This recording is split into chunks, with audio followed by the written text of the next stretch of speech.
Morning guys, magluto tayo ng lunch. Ulam natin ay nokos or octopus. Isa natin ang bawang, ang luya at sibuyas, bawang. Maraming ricado, mas mabaho.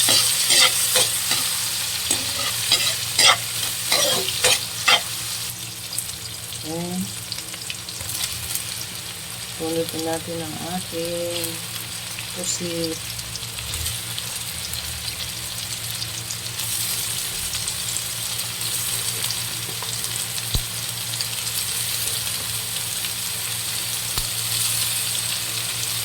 Mistin ko na kasi ito guys, kaya ganyan na yung ano.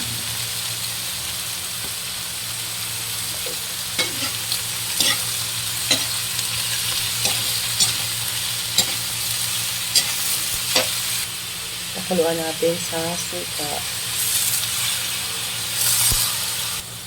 Lagyan natin ng panimpla.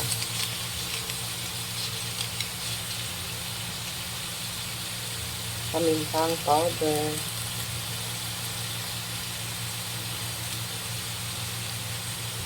At toyo.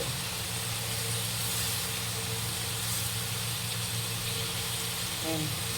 Patutuyuin lang natin siya dito sa suka at toyo guys para matanggal yung langsa. Lagyan natin ng konting lemon.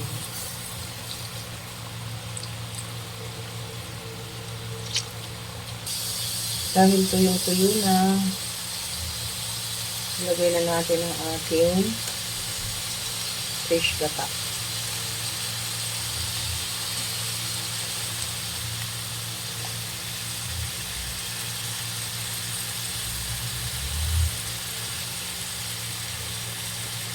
Ayan guys, isang kulo lang. Then, pwede lang kumain.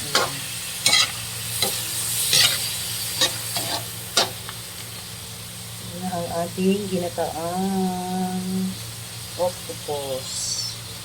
Adobo sa gata. Thanks for watching.